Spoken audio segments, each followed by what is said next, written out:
मैं सिर्फ महापुरुष जी से यही दरख्वास्त करूँगा कि ये जो यहाँ पे एक नोशन एस्टैब्लिश हो चुका है कि जम्मू कश्मीर में 2 कानून हैं, प्लीज़ इस इम्प्रेशन को वो रिमूव करें। और अक्सर महापुरुष जी ये बात कहते हैं कि मैं रूल ऑफ लॉ जो है एस्टैब्लिश करने आया हूँ, तो वो इसको अमली जामा पहनाए। मैं उनसे यही दरख्वास्त करूँगा। अब आप मुझे बताइए, सरकारी बंगले इनको मिले क्योंकि इनको मैंडेट दिया लोगों ने, तो मैंडेट तो इनको सिर्फ 18 तक था ना, जब तक असेंबली थी, जून 18 तक। 18 से लेकर 23 तक हम पहुंच गए हैं। ये जो 5 साल का हिसाब किताब है, ये कौन देगा इसका 5 साल का हिसाब किताब? क्या ये एंटाइटल थे इन बंगलोज में रहने के लिए, जो इन्होंने ऐश की है, जो इन्होंने एक्सचेकर को लूटा है? आप मुझे बताइए इसका जवाब क्या है? आदाब नाज़रीन, मैं हूं आपका मेज़बान ताज़ीम मलिक। आज ख़ास मुलाकात में आप जो शख्सियत मेरे साथ देख रहे हैं, एडवोकेट शेख शकील जी, मैं इनसे जानने की कोशिश करूंगा क्या जम्मू के अंदर जो है 2 कानून देखे गए।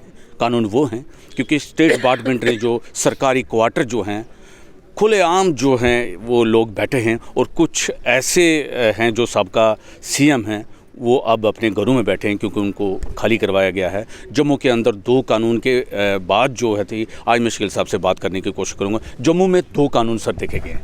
देखिए, मैं तो बड़े दिनों से कह रहा हूँ कि यहाँ पे हमारी ये जो रियासत जम्मू कश्मीर जो अब यूटी है, यहाँ पे 2 कानून हैं। और मैं तो फैक्ट्स के ऊपर बात करता हूँ। 2 कानून क्यों हैं? एक आम आदमी के लिए एक कानून, उसके लिए बड़ा सख्त है कानून, लेकिन जो इन्फ्लुएंशियल है, जो कॉरिडोर्स ऑफ पावर में जिसकी एक्सेस है, उसके लिए कोई कानून नहीं है यहाँ पे। और ये तो आपको वाज़े हो जाएगा इसी बात से कि जो हमने हाई कोर्ट में मुफादे आम की जो रिट पटिशन फ़ाइल की है, उसमें हम यही तो कह रहे हैं कि जब आपकी टर्म मुकम्मल हो गई है as MLA, as MLC, as मंत्री, एज़ संतरी, तो अगर 200 से ज़्यादा सियासी लोगों से आपने रिहायशी मकानात खाली करवा लिए हैं, तो ऐसी कौन सा स्पेशल चीज़ है इन 48 पॉलिटिशियंस में, जो कि 25 के करीब कश्मीर में हैं और 23 के करीब जो हैं वो जम्मू में हैं? तो आपने साबिका चीफ मिनिस्टर महबूबा मुफ्ती को बेदखल किया, साबिका चीफ मिनिस्टर उमर साहब को बेदखल किया, आपने लाल सिंह जी को बेदखल किया जम्मू में, और इसके अलावा हर्षदेव सिंह को बेदखल किया, और 200 के करीब ये नंबर है। लेकिन ऐसी क्या ख़ास बात है इन 48 लोगों में, जब कि आपने हाई कोर्ट में लिख के दिया कि फ़ेज़ मैनर में आप सभी को निकालेंगे, और फिर उसके बाद यू टर्न ले लिया आपने कहा नहीं जी, हमने इनको डिस्क्रिशनरी जो 5% कोटा है उसके तहत हमने इनको अलाट कर दिया है। तो क्या ये 2 कानून नहीं है क्या? महबूबा मुफ्ती के लिए एक कानून, और आप देख लीजिए कविंदर गुप्ता के लिए दूसरा कानून, सुनील शर्मा के लिए दूसरा कानून, और उमर साहब के लिए एक कानून, चौधरी लाल सिंह के लिए एक कानून, और हर्षदेव के लिए एक कानून। तो इसलिए मैं ये चीज़ कहता हूँ, और मैं अपने ऑनरेबल जो महापुरुष हैं, जो हमारे एलजी साहब हैं मनोज सिन्हा, मैं उनसे बार बार दरख्वास्त करता हूँ। वो अक्सर बात करते हैं कि रूल ऑफ लॉ को मुझे इस्टेब्लिश करना है, तो यहाँ क्यों नहीं होता रूल ऑफ लॉ इस्टेब्लिश? आप मुझे एक चीज़ बताइए कि आप क्यों लोगों को मजबूर कर रहे हैं, कि आपने क्यों एक एक्टिविस्ट को आपने मजबूर किया, प्रोफेसर भल्ला को, कि वो हाई कोर्ट का दरवाज़ा 2020 में खड़काएं कि जनाब इनसे। अब आप मुझे बताइए, सरकारी बंगले इनको मिले क्योंकि इनको मैंडेट दिया लोगों ने, तो मैंडेट तो इनको सिर्फ 18 तक था ना, जब तक असेंबली थी, जून 18 तक। 18 से लेकर 23 तक हम पहुंच गए हैं। ये जो 5 साल का हिसाब किताब है, ये कौन देगा इसका 5 साल का हिसाब किताब? क्या ये एंटाइटल थे इन बंगलोज में रहने के लिए, जो इन्होंने ऐश की है, जो इन्होंने एक्सचेकर को लूटा है? आप मुझे बताइए इसका जवाब क्या है, क्या रीज़न है इसकी? आप मुझे बताइए, जबकि आपने 200 के करीब लोगों से आपने बेदखली आपने करवाई, तो इन लोगों को ये जो स्पेशल ट्रीटमेंट दिया जा रहा है, हमारा सवाल यही है और जनता का भी यही सवाल है। सर, जिन 4 लोगों को या 5 लोगों को इन्होंने बेदखल किया है, क्या पर्टिकुलर टारगेट किया गया है? देखिए, टारगेट नहीं किया गया है। हमने हाई कोर्ट में लिख के दिया था कि इनके अपने ज़ाती मकान हैं। बिल्कुल। देखिए, मैं कई बार मैंने वीडियोस की हैं बाली भगत जी की कोठी के बाहर खड़े होकर, मैंने उसको नाम भी दिया, मैंने कहा ये छोटा सा कुल्ला है, खूबसूरत सा कुल्ला, 1.5 कनाल के ऊपर रूपनगर में। तो इसके अलावा मैंने हाई कोर्ट को तो ये भी बताया है कि भाई एक्स डिप्टी सीएम है कविंदर गुप्ता, उनका भी यहाँ एक्सेल्सियर लेन में अपना ज़ाती मकान है जो कि उनको गिफ्ट किया था योगराज सिंह ने 1987 में, ठीक है। अभी कविंदर गुप्ता जी नहीं सोच रहे निकलने के लिए, वो क्योंकि उनको जब तक दिल्ली से उनकी सुरक्षा के और प्रोटोकॉल और पता नहीं क्या क्या, मुझे लगता है जब तक इंटेलिजेंस की रिपोर्टें ये नहीं बताएंगी कि वो कहाँ पे महफूज रह सकते हैं, तब तक कविंदर गुप्ता जी जो है वो उनको नहीं निकाला जाएगा, ठीक है। और मैं इनको इल्ज़ाम ही नहीं देता, ये बेचारे डिप्टी डायरेक्टर, ठीक है, ये तो मुलाजिम है, ठीक है। इनको तो महापुरुष के जो ऑर्डर हैं वो ओबे करने हैं। 1 सेकंड इशारा करेंगे ना जिस वक्त महापुरुष जी, ये सामान उठाकर बाहर फेंक देंगे।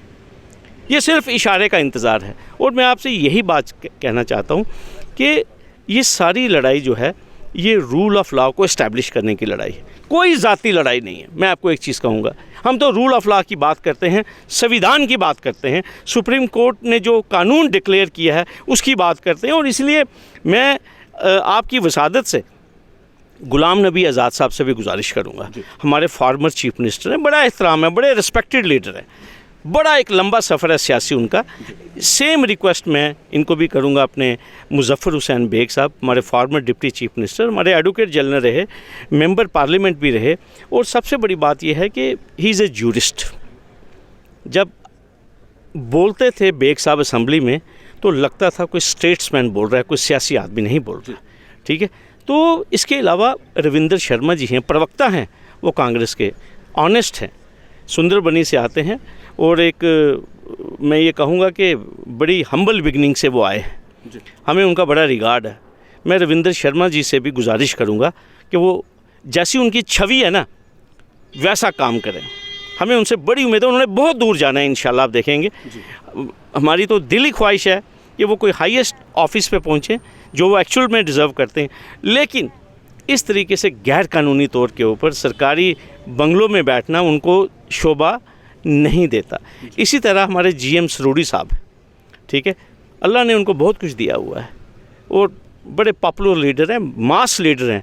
सरूड़ी साहब से भी मेरी यही दरख्वास्त होगी, सरूड़ी साहब एग्जाम्पल सेट करें, वॉलंटियर करें, छोड़ें, अल्लाह ने कोई कमी नहीं रखी हुई, सब मालूम है हमें कहाँ पे क्या है जो भी है, लेकिन अब प्लीज़, अब बहुत हो चुका से कहते हैं। अब तो सुप्रीम कोर्ट ने भी कह दिया है कि सितंबर 2024 तक चुनाव होंगे, तो इसका मतलब ये है इन्होंने फैसला किया है तब तक नहीं छोड़ेंगे।